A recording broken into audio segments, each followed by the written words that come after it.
Part 3.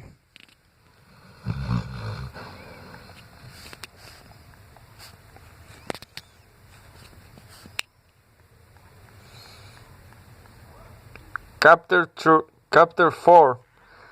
Religion as a cultural system.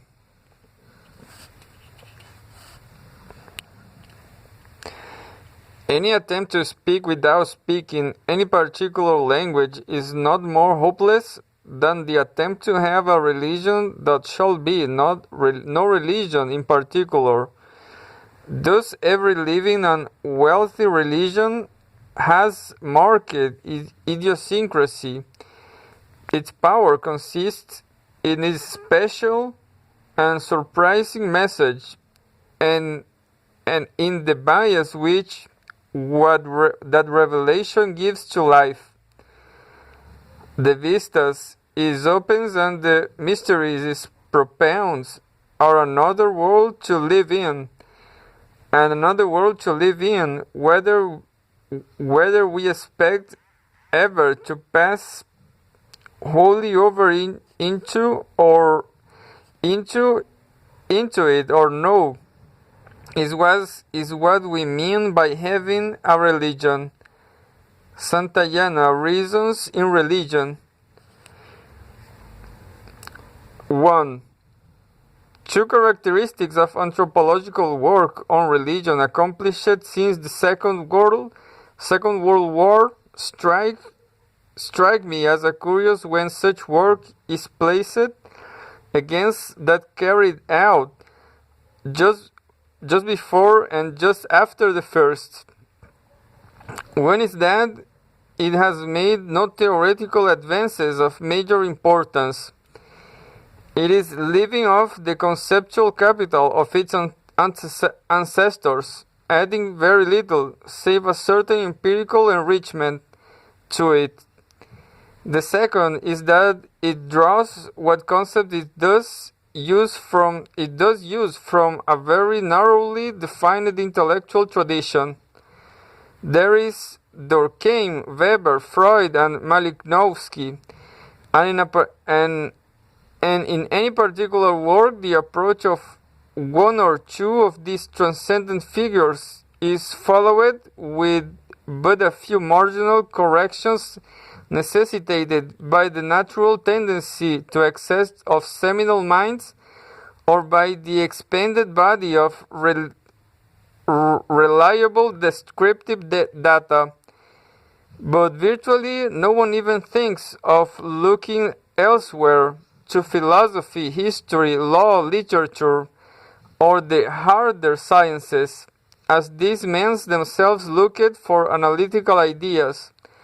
And it occurs to me that also that these two curious characteristics are not unrelated.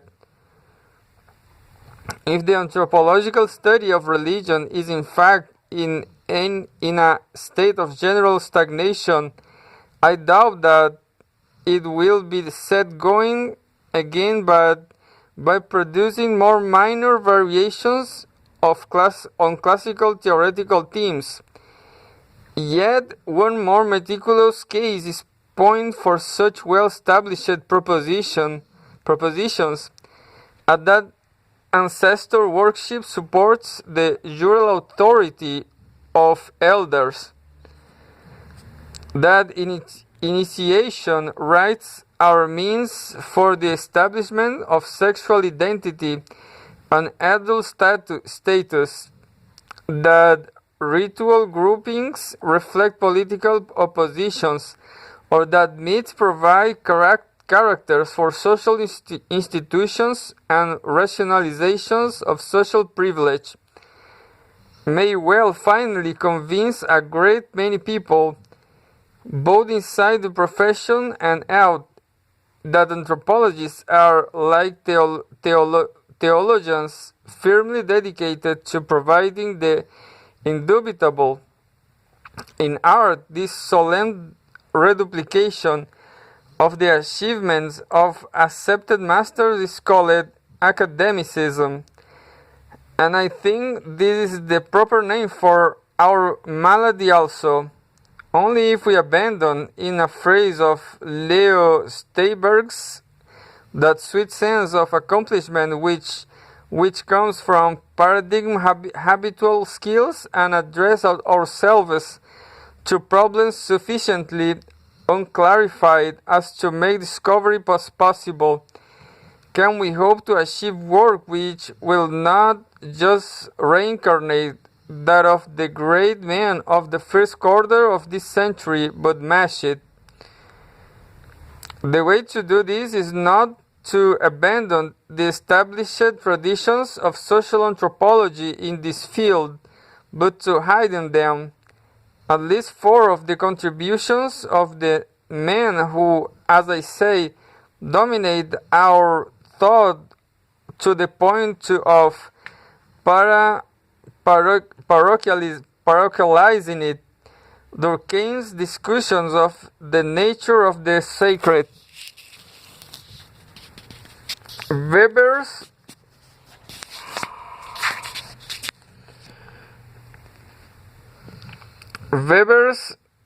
Verstehenden methodology, Freud's parallel between personal rituals and collective ones, and Malinowski's exploration of the distinction between religion and common sense, seems to me inevitable starting points for any useful anthropological theory of religion, but they are starting points only.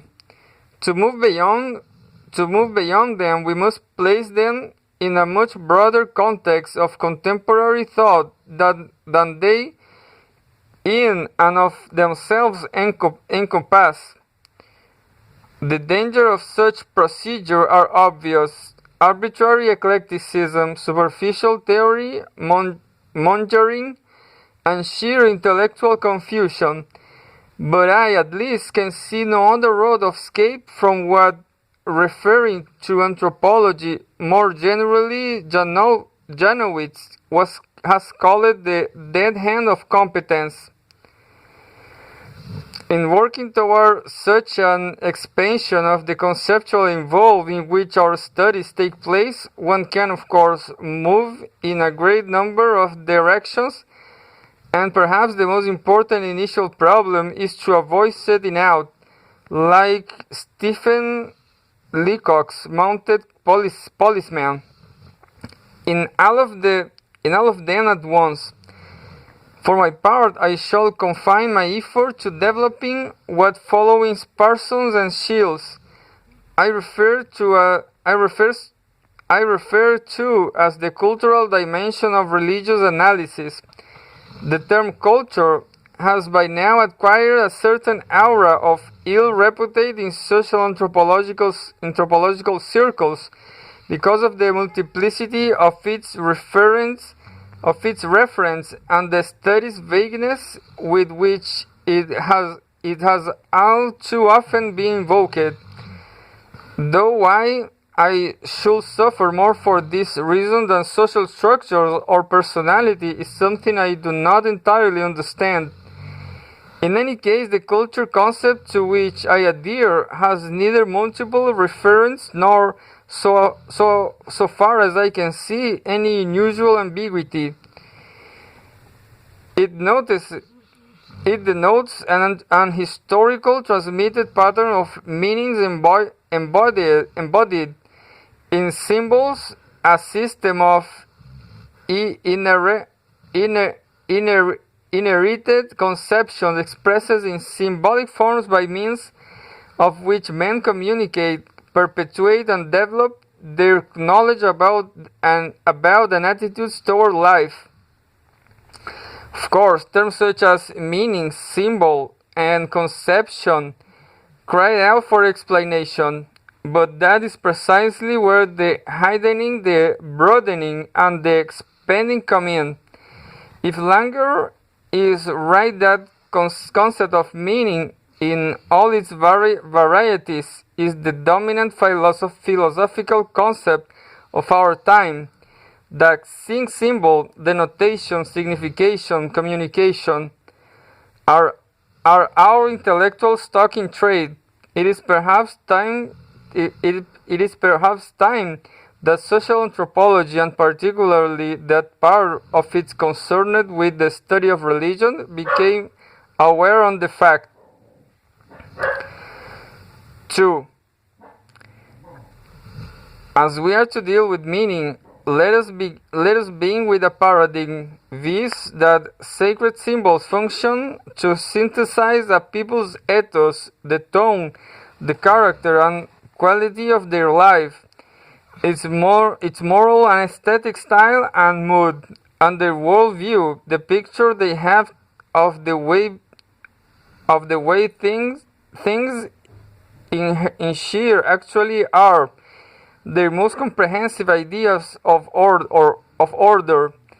In religious beliefs and practice, a group's ethos in rendered intellectually reasonable being shown to represent a way of life ideally adapted to the actual state of affairs the worldview describes, while the worldview is rendered emotionally convincing by being presented as an image of an actual state of affairs peculiarly well arranged to accommodate such a way of life. This confrontation and mutual confirmation has two fundamental effects. On the one hand, it objectivizes moral and aesthetic preferences by depicting them as the imposes conditions of life implicit in a world with a particular structure and mere common sense given the unalterable shape of reality. On the other, it supports these received beliefs about the world's body by invoking deeply felt moral and aesthetic sentiments as experimental evidence for their truth. Religious symbols formulate a basic congruence between a particular style of life and a specific, if most often implicit, metaphysic, and in so doing sustain each with the borrowed authority of the other. Phrasing aside this much may perhaps be granted, the notion that religion tunes human actions to an envisaged cosmic order and projects images of cosmic order onto the plane of human experience is hardly novel, but is hardly investigated either, so that we have very little idea of how, in empirical terms, this particular miracle is accomplished. We just know what it is done annually, weekly, daily, for some people almost hourly, and we have an enormous ethnographic literature to demonstrate it. But the theoretical framework which will enable us to provide an analytical account of it, an account of the sort we can provide for lineage segmentation, political succession, labor exchange, or the socialization of the child, does not exist. Let us therefore reduce our paradigm to a definition, for although it's notorious that definitions establish nothing, it themselves they do, if they are carefully enough constructed, provide a useful orientation or reorientation of thought, such that an extended unpacking of them can be an effective way of developing and controlling a novel line of inquiry. They have the useful virtue of explicitness. They commit themselves in a way discursive prose, which, in this field especially, is always liable to substitute rhetoric for argument, does not. Without further ado, then, a religion is 1. A system of symbols which acts to establish powerful, pervasive and long-lasting moods and motivations in men by 3. Formulating conceptions of a general order of existence, and 4. clothing these conceptions with such an aura of factuality that 5. The moods and motivation seems uniquely realistic. Religion as a cultural system. A system of symbols which acts too. Such a tremendous weight is being put on the term symbol here that our fears to move must be to decide with some precision that we are going to mean by it. This is not easy task, for rather like culture symbol that has been used to refer to a great variety of things, often a number of them at the same time. In some hands, it is used for anything which defines something else to someone. Dark clouds are the symbolic precursors of an oncoming rain. In others, it is used only for explicitly conventional signs of one sort or another. A red flag is a symbol of danger, a white of surrender. In other, it is confined to something which expressed in an oblique and figurative manner, that which cannot be stated in a direct and literal one, so that there are symbols in poetry but not in science, and symbolic logic is misnamed. In yet others, however, it is used for any object, act, event, quality, or relation which serves as a vehicle for a conception. The conception is the symbol's meaning, and that is the approach I shall follow here. The number 6, write and imagine it, lay out as a row of stones, or even push it into the program tapes of a computer, is a symbol.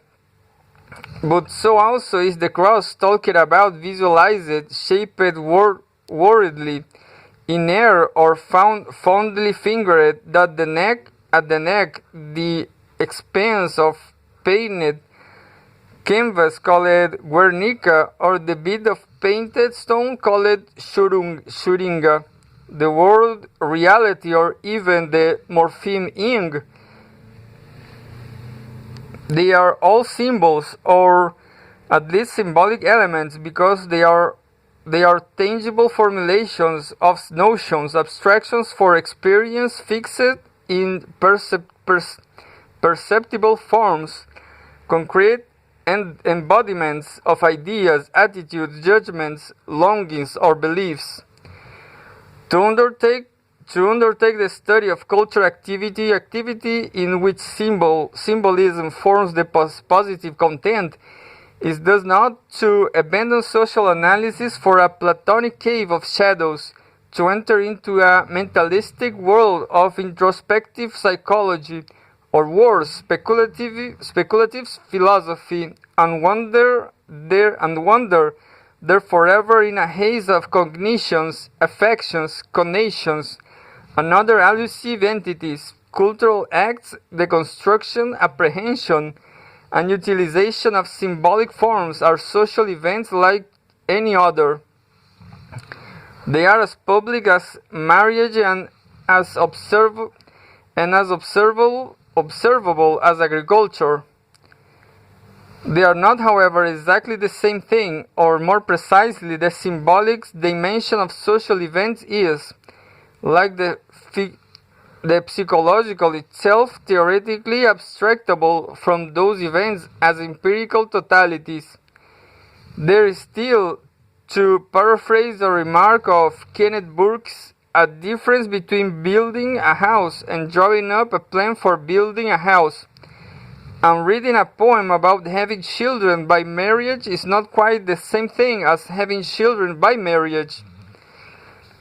Even though the building of the house may proceed under the guidance of the plan or a less likely occurrence, the having of children may be motivated by a reading of the poem.